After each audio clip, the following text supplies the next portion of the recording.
ಹಿಂದಿನ ಸಂಚಿಕೆಯಲ್ಲಿ ತನ್ನ ತಂದೆಯ ಮದುವೆಯಲ್ಲಿ ತುಂಬ ಸಂಭ್ರಮ ಸಡಗರದಿಂದ ಆಡಿಕೊಂಡಿದ್ದ ಕಣ್ಮಣಿಯನ್ನು ಕರೆದುಕೊಂಡು ಹೋಗ್ತಾರೆ ರಾಣಿಯ ಗೆಳತಿಯರು. ಕರೆದುಕೊಂಡು ಹೋದ ಕಣ್ಮಣಿಯನ್ನು ರಾಣಿಯ ತೊಡೆಯ ಮೇಲೆ ಕೂರಿಸ್ತಾರೆ. ತಿರಸ್ಕಾರದ ಭಾವದಿಂದ ರಾಣಿ ಕಣ್ಮಣಿಯನ್ನು ದೂಕ್ಬಿಡ್ತಾಳೆ. ಕಣ್ಮಣಿ ಧೊಪ್ಪನೆ ನೆಲಕ್ಕೆ ಬೀಳ್ತಾಳೆ. ರಾಣಿ ಕಣ್ಮಣಿಯನ್ನು ಈ ರೀತಿ ದೂಕಿದ್ದ ಕೂಡಲೇ ಅವಳ ಗೆಳತಿಯರ ಮುಖದಲ್ಲಿದ್ದ ನಗು ಮಾಯವಾಗಿ ಎಲ್ಲರೂ ಗಾಬರಿಯಿಂದ ಒಬ್ಬರನ್ನೊಬ್ಬರು ನೋಡಿಕೊಳ್ತಾರೆ. ನೀರವ ಮೌನ ಈಗ ರೂಮಿನ ತುಂಬ ಆವರಿಸಿರುತ್ತೆ. ಕೂಡಲೇ ಕೆಳಗೆ ಬಿದ್ದಿದ್ದ ಕಣ್ಮಣಿಯ ಬಳಿ ರಾಣಿಯ ಗೆಳತಿ ಓಡಿ ಬಂದು ಅವಳನ್ನು ಮೇಲೆತ್ತುತ್ತಾಳೆ. ಕಣ್ಮಣಿ ತುಟಿ ಕಚ್ಚಿ ದುಃಖವನ್ನು ನುಂಗಿ ನೆಲದ ಕಡೆ ನೋಡ್ತಾ ಇರ್ತಾಳೆ. ನೆಲದ ಮೇಲೆ ತನ್ನ ತಂದೆಯ ಮದುವೆಗಾಗಿ ಕೊಡಿಸಿದ್ದ ಬಳೆಗಳು ಚೂರು ಚೂರಾಗಿ ಬಿದ್ದಿದ್ದವು. ಜೊತೆಗೆ ಕಣ್ಮಣಿಯ ಎಳೆಯ ಮನಸ್ಸು ಕೂಡ. ಕಣ್ಮಣಿ ತಲೆ ಎತ್ತಿ ರಾಣಿಯ ಕಡೆ ಮತ್ತೊಮ್ಮೆ ನೋಡಿದ್ಲು. ರಾಣಿ ಉಟ್ಟಿದ್ದ ಹಸಿರು ಸೀರೆ, ಹಸಿರು ರವಿಕೆ, ಹಸಿರು ಬಳೆ, ಅವಳ ಹಸಿರಾದ ಕಣ್ಗಳು, ಇವೆಲ್ಲದರಿಂದ ಕಣ್ಮಣಿಗೆ ರಾಣಿ ತುಂಬ ಕುರೂಪಿಯಂತೆ ಕಾಣಿಸ್ತಾ ಇದ್ಲು. ಕಣ್ಮಣಿ ರಾಣಿಯನ್ನೇ ದಿಟ್ಟಿಸಿ ನೋಡ್ತಾ ಇದ್ಲು. ಪುಟ್ಟ, ಬೇಜಾರು ಮಾಡ್ಕೋಬೇಡ, ರಾಣಿಗೆ ಕಾಲಿಗೆ ಪೆಟ್ಟಾಗಿತ್ತಂತೆ, ಅದಕ್ಕೆ ಹಾಗೆ ಮಾಡಿದ್ಲು ಅಲ್ವೇನೇ ರಾಣಿ ಅಂತ ಕೇಳ್ತಾಳೆ ಅವಳ ಸ್ನೇಹಿತೆ. ಅದಕ್ಕೆ ರಾಣಿ ಏನನ್ನು ಮಾತನಾಡದೆ ಮುಖವನ್ನು ತಿರುಗಿಸಿಕೊಳ್ತಾಳೆ. ಕಣ್ಮಣಿ ಯಾರ ಮಾತನ್ನು ಕೇಳಿಸಿಕೊಳ್ಳದೆ ತನ್ನ ಕೈ ಮುಷ್ಟಿ ಮಾಡಿ ತುಟಿ ಕಚ್ಚಿಕೊಂಡು ರೂಮಿನಿಂದ ಆಚೆ ಬರ್ತಾಳೆ. ತನಗಾದ ಅವಮಾನದಿಂದಾಗಿ ಅವಳ ದೇಹ ಮಿಡಿದ ತಂತಿಯಂತೆ ನಡುಗುತ್ತಿತ್ತು. ತನಗಾದ ಅವಮಾನವನ್ನು ಯಾರ ಬಳಿಯೂ ಹೇಳಿಕೊಳ್ಳಲ್ಲ. ಮರುದಿನ ಶುಭ ಮುಹೂರ್ತದಲ್ಲಿ ಮಹೇಶ್ ಮತ್ತು ರಾಣಿಯ ಮದುವೆ ನಡೆಯಿತು. ಧಾರೆಯಾದ ನಂತರ ಆರತಿ, ಊಟ ಎಲ್ಲವೂ ಮುಗಿದ ಮೇಲೆ ಸಂಜೆ ಮದುವೆಯ ಚಪ್ಪರದಲ್ಲಿ ಬಂಧುಗಳೆಲ್ಲ ಕುಳಿತು ಮಾತಾಡ್ತಾ ಇದ್ರು. ಬೆಳೆದು ನಿಂತಿದ್ದ ತನ್ನ ಮೊಮ್ಮಗಳ ಮದುವೆಯನ್ನು ನೋಡಿ ಸಾಕಮ್ಮನಿಗೆ ತುಂಬ ಆನಂದವಾಯಿತು. ಮೊಮ್ಮಗಳನ್ನೇ ನೋಡುತ್ತಾ ಕಣ್ಣು ತುಂಬಿಕೊಂಡ್ರು. ಕುಳಿತಿದ್ದ ವಧುವರರ ಪಕ್ಕದಲ್ಲಿ ಜಾಗ ಮಾಡಿಕೊಂಡು ಬಂದು ಕೂತ್ಕೊಳ್ತಾರೆ. ಅಲ್ವೇ ರಾಣಿ, ಕಣ್ಮಣಿಯಲ್ಲಿ ಕಾಣಿಸ್ತಾ ಇಲ್ವಲ್ಲ? ಹೊಸ ಹೆಂಡತಿಯ ಸಾಮೀಪ್ಯದಲ್ಲಿ ತನ್ನ ಮಗಳ ನೆನಪೇ ಇರಲಿಲ್ಲ ಮಹೇಶ್ನಿಗೆ. ಸಾಕಮ್ಮ ಅವರ ಬಾಯಿಂದ ಕಣ್ಮಣಿ ಎಂದು ಕೇಳಿದ ಕೂಡಲೇ ನಿದ್ದೆಯಿಂದ ಎಚ್ಚೆತ್ತವನಂತೆ ಮಹೇಶ್ ಸುತ್ತಲೂ ತಿರುಗಿ ನೋಡ್ದ. ಅಲ್ಲೇ ಇದ್ದ ಸೀತಾ ಅವರು ಕಣ್ಮಣಿಯನ್ನು ಹುಡುಕಿಕೊಂಡು ಕರ್ಕೊಂಡು ಬಂದರು. ತನ್ನ ತಂದೆಯ ಪಕ್ಕದಲ್ಲಿ ಕುಳಿತಿದ್ದ ರಾಣಿಯನ್ನು ಕಂಡ ಕಣ್ಮಣಿ ಕೈ ಮುಷ್ಟಿ ಮಾಡಿದ್ಲು. ಕೈ ಮುಷ್ಟಿಯನ್ನು ಸಡಿಲಗೊಳಿಸಿ ತನ್ನ ಅವಲಕ್ಕಿ ಸರದೊಂದಿಗೆ ಆಟ ಆಡ್ತಿದ್ಲು. ಸಾಕಮ್ಮ ಅವರು ವಯಸ್ಸಾದ ಮುದುಕಿ. ಅವರ ಹಣ್ಣಾದ ಹೃದಯದಲ್ಲಿ ಒಲವು ತುಂಬಿದ ಹೊಳೆಯಂತೆ ಹರಿಯುತ್ತಿತ್ತು. ಕಣ್ಮಣಿ ತಾಯಿ ಇಲ್ಲದ ಮಗು ಎಂಬ ಕನಿಕರದ ಭಾವನೆ ಸಾಕಮ್ಮ ಅವರ ಮನಸ್ಸಿನಲ್ಲಿತ್ತು. ಕಣ್ಮಣಿ, ಬಾಯಿಲ್ಲಿ, ಅಮ್ಮನ ಪಕ್ಕ ಕೂತ್ಕೋಬಾ. ಕಣ್ಮಣಿ ಸ್ವಲ್ಪನೂ ಅಲುಗಾಡದೆ ಹಾಗೆ ನಿಂತಿರ್ತಾಳೆ. ಬಾ ಚಿನ್ನ, ಇವರು ನಿನ್ನ ಅಮ್ಮ, ಇವರ ಪಕ್ಕ ಕೂತ್ಕೋಬಾ. ಕಣ್ಮಣಿ ತಲೆ ಎತ್ತಿ ರಾಣಿಯನ್ನ ನೋಡಿದ್ಲು.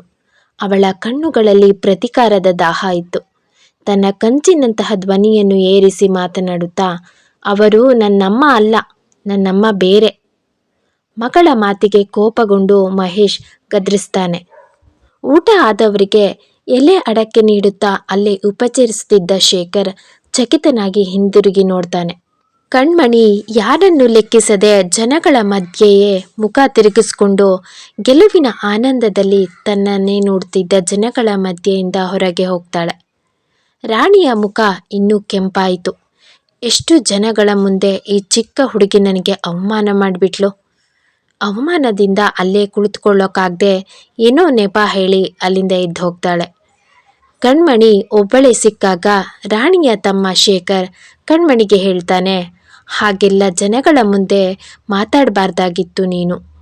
ಶೇಖರ್ ಹೇಳಿದ್ದನ್ನು ಕೇಳಿ ಕಣ್ಮಣಿಗೆ ಕೋಪ ಬರುತ್ತೆ. ನಾನ್ಯಾಕೆ ಹಾಗೆ ಮಾಡಬಾರ್ದಾಗಿತ್ತು? ನಿನ್ನೆ ಅವರು ಮಾಡಿದ್ದು ಸರಿನಾ? ಏನು ಮಾಡಿದ್ರು? ನನ್ನನ್ನು ಅವರ ತೊಡೆಯ ಮೇಲಿಂದ ಕೆಳಗೆ ದೂಡಿದ್ರು. ನನ್ನ ಅಕ್ಕ ಮಾಡಿದ್ದು ತಪ್ಪೆ, ಆದರೆ ನೀನಿನ್ನೂ ಚಿಕ್ಕವಳು, ಎಲ್ಲರ ಮುಂದೆ ಹಾಗೆ ಮಾತಾಡಬಾರ್ದಿತ್ತು. ಶೇಖರ್ ಅಕ್ಕನ ಪರ ವಹಿಸ್ತಿರೋದು ನೋಡಿ ಕಣ್ಮಣಿಗೆ ಇನ್ನೂ ಕೋಪ ಬಂತು. ಸ್ವಲ್ಪ ಒರಟಾಗಿಯೇ ಹೇಳುತ್ತಾ, ನಾನು ಹೇಳೋದ್ರಲ್ಲಿ ಸುಳ್ಳೇನಿದೆ? ನಿಮ್ಮಕ್ಕ ನನ್ನ ತಾಯಿ ಅಲ್ಲ. ನನ್ನಮ್ಮ ನನಗೆ ಯಾವತ್ತೂ ಆ ರೀತಿ ನೋವು ಮಾಡಿಲ್ಲ. ಅವಳೇ ಪ್ರೀತಿಯಿಂದ ಕರೆದು ತೊಡೆ ಮೇಲೆ ಕೂರಿಸ್ಕೊಂಡು ಮುದ್ದಾಡ್ತಿದ್ಲು. ನಿನ್ನ ಅಕ್ಕ ನನ್ನ ತಾಯಿ ಆಗೋಕ್ಕೆ ಸಾಧ್ಯನೇ ಇಲ್ಲ. ಮತ್ತದೇ ಮಾತುಗಳನ್ನು ಕೇಳಿದ ಶೇಖರ್ಗೆ ನಿರಾಸೆ ಆಯಿತು. ಮುಂದೆ ಒಂದು ದಿನ ಇಬ್ಬರು ಒಂದೇ ಮನೆಯಲ್ಲಿ ಇರಬೇಕು. ಹಾಗಾಗಿ ಇಬ್ಬರಲ್ಲಿ ಯಾವುದೇ ಮನಸ್ತಾಪ ಇರಬಾರ್ದು ಎಂದು ಕಣ್ಮಣಿಯನ್ನು ಸಮಾಧಾನ ಪಡಿಸ್ಬೇಕು ಅಂತಿದ್ದ ಶೇಖರ್ಗೆ ಕಣ್ಮಣಿಯ ಒರಟು ಮಾತುಗಳು ನಿರಾಸೆ ಆಯಿತು. ಮಹೇಶ್ಗೆ ಹೆಂಡತಿಯ ಸಾಮೀಪ್ಯ ಹಿತವಾಗಿತ್ತು. ಆಗಾಗ ಕಣ್ಮಣಿಯನ್ನು ದೂರದಿಂದ ಕಂಡಾಗ ಹತ್ತಿರಕ್ಕೆ ಕರೆದು ಕೂರಿಸಿಕೊಳ್ಳುವ ಧೈರ್ಯ ಅವನಿಗಿರಲಿಲ್ಲ. ಆ ದಿನ ರಾಣಿಗೆ ತನ್ನ ಮಗಳು ಮಾಡಿದ ಅವಮಾನ, ಅವಳ ಒರಟು ಮಾತುಗಳು ಮಹೇಶ್ಗೆ ಅಸಮಾಧಾನ ತಂದಿತ್ತು. ಕಣ್ಮಣಿ ತನ್ನ ಗೆಳತಿಯರೊಂದಿಗೆ ಆಟ ಆಡಿಕೊಂಡು ಹೊರಗೆ ಇರ್ತಿದ್ಲು. ಊಟಕ್ಕೆ ಕರೆದಾಗ ಅಲ್ಲೇ ಮೂಲೆಯಲ್ಲಿ ಎಲ್ಲಾದರೂ ಕುಳಿತು ಊಟ ಮಾಡಿ ಮತ್ತೆ ಅಲ್ಲಿಂದ ಓಡ್ತಿದ್ಲು. ಮದುವೆ ಮುಗಿದ 3ನೇ ದಿನ ಹೊಸ ವಧುವಿನೊಡನೆ ಬಂಧುಗಳೊಂದಿಗೆ ಊರಿಗೆ ಹೊರಡಲು ಸಿದ್ಧರಾಗ್ತಿದ್ರು. ಕಣ್ಮಣಿಗೆ ರಾಣಿ ತಮ್ಮೊಂದಿಗೆ ಬರ್ತಾರೆ ಎಂಬುದು ತಿಳಿದಿರಲ್ಲ. 2 ದಿನ ಹೇಗೋ ಸಹಿಸಿಕೊಂಡು ತನ್ನೂರಿಗೆ ಹೋಗಿ ಆರಾಮಾಗಿರ್ಬೋದು ಅಂತ ಅಂದ್ಕೊಂಡಿರ್ತಾಳೆ. ರಾಣಿ ಬಟ್ಟೆಯನ್ನು ಜೋಡಿಸ್ಕೊಳ್ತಿರೋದನ್ನ ನೋಡಿದ ಕಣ್ಮಣಿ ಸೀತಾ ಅವರ ಬಳಿ ಹೋಗಿ, ಆಂಟಿ, ಈಗ ನಾವು ಊರಿಗೆ ಹೊರಡ್ತಾ ಇದ್ದೀವಾ? ಯಾರ್ಯಾರು ಹೋಗ್ತಾ ಇದ್ದೀವಿ ಎಂದು ಕೇಳ್ತಾಳೆ. ನಾನು, ನೀನು, ಭಾಗ್ಯ, ನಿನ್ನಪ್ಪ ಮತ್ತು ನಿನ್ನ ಚಿಕ್ಕಮ್ಮ. ಏನು ಚಿಕ್ಕಮ್ಮ? ಯಾರವರು? ಕಳ್ಳಿ, ಅಷ್ಟು ಗೊತ್ತಿಲ್ವಾ? ನಿನ್ನ ಅಪ್ಪನ ಪಕ್ಕ ಕೂತಿದ್ರಲ್ಲ, ಅವರೇ ನಿನ್ನ ಚಿಕ್ಕಮ್ಮ. ಅವ್ರ್ಯಾಕೆ ಬರ್ತಾರೆ? ಇದೇನು ಕೇಳ್ತಿದ್ಯಾ ಕಣ್ಮಣಿ? ಏಕೆಂದರೆ ನಿನ್ನಪ್ಪ ಅವರನ್ನು ಮದುವೆ ಮಾಡ್ಕೊಂಡಿದ್ದಾರೆ. ಇಲ್ಲ, ಅವರು ಬರೋದು ಬೇಡ. ಮಹೇಶ್ ಮತ್ತು ಶೇಖರ್ ಇಬ್ಬರು ಅಲ್ಲೇ ಮಾತಾಡ್ತಾ ನಿಂತಿರ್ತಾರೆ. ಮಗಳ ಮಾತನ್ನು ಕೇಳಿಸ್ಕೊಂಡ ಮಹೇಶ್ ಮತ್ತು ಶೇಖರ್ ಇಬ್ಬರು ಕಣ್ಮಣಿಯ ಕಡೆ ತಿರುಗಿ ನೋಡ್ತಾರೆ. ಹಾಗಂದ್ರೆ ಆಗುತ್ತಾ ಕಣ್ಮಣಿ? ನಿನಗೆ ಅಡುಗೆ ಮಾಡಿಕೊಡೋರು ಯಾರು? ನಿನ್ನನ್ನು ನೋಡಿಕೊಳ್ಳೋರು ಯಾರು? ಅದೆಲ್ಲ ಅಪ್ಪನೇ ಮಾಡ್ತಿದ್ದಾರಲ್ಲ, ಈಗ ಇವ್ರ್ಯಾಕೆ ಬರಬೇಕು? ಇವರು ಬರೋದು ಬೇಡ. ಕಣ್ಮಣಿ, ಹೀಗೆಲ್ಲ ಮಾತಾಡಬಾರ್ದು ಎಂದು ಜೋರಾಗಿ ಕಿರ್ಚಿದ್ರು ಮಹೇಶ್. ರಾಣಿ ಎಲ್ಲಾದರೂ ಕೇಳಿಸ್ಕೊಂಡ್ಬಿಟ್ಲಾ ಅಂತ ಸುತ್ತ ನೋಡಿದ್ರು. ಕಣ್ಮಣಿಯ ಭುಜ ಹಿಡಿದು ಅಲಗಾಡಿಸುತ್ತಾ, ಇನ್ನೊಂದು ಸಲ ಹೀಗೆ ಮಾತಾಡಿದ್ರೆ ನಿನ್ನನ್ನು ಇಲ್ಲೇ ಬಿಟ್ಟು ಹೋಗ್ಬಿಡ್ತೀನಿ. ಏನೋ ತಬ್ಬಲಿ ಮಗು ಎಂದು ಪ್ರೀತಿ ತೋರಿಸಿದ್ರೆ ನಿಂದು ಅತಿ ಆಯಿತು.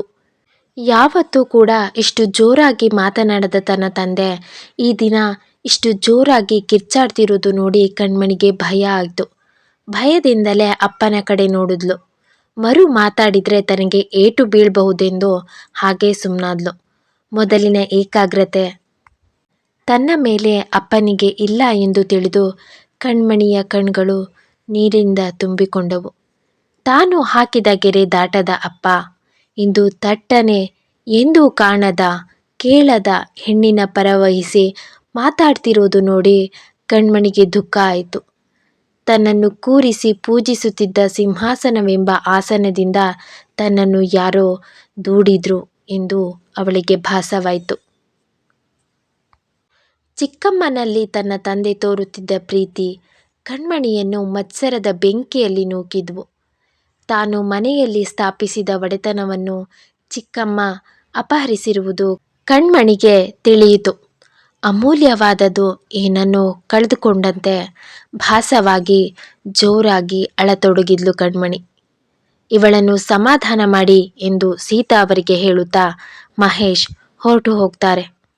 ಮೊದಲೆಲ್ಲ ತಾನು ಒಂದು ಕ್ಷಣ ಅತ್ತರೆ ಗಾಬರಿ ಆಗ್ತಿದ್ದ ಅಪ್ಪ ಇಂದು ನಾನು ಇಷ್ಟು ಜೋರಾಗಿ ಅಳ್ತಿದ್ರು ನನ್ನನ್ನು ಲೆಕ್ಕಕ್ಕೆ ಇಟ್ಕೊಳ್ದೆ ಈ ರೀತಿ ಹೋಗ್ತಾ ಇದ್ದಾರೆ ಎಂದು ಇನ್ನೂ ದುಃಖ ಹೆಚ್ಚಾಗಿ ಅಳುತ್ತಾ ಕುಳಿತಿರ್ತಾಳೆ ಕಣ್ಮಣಿ.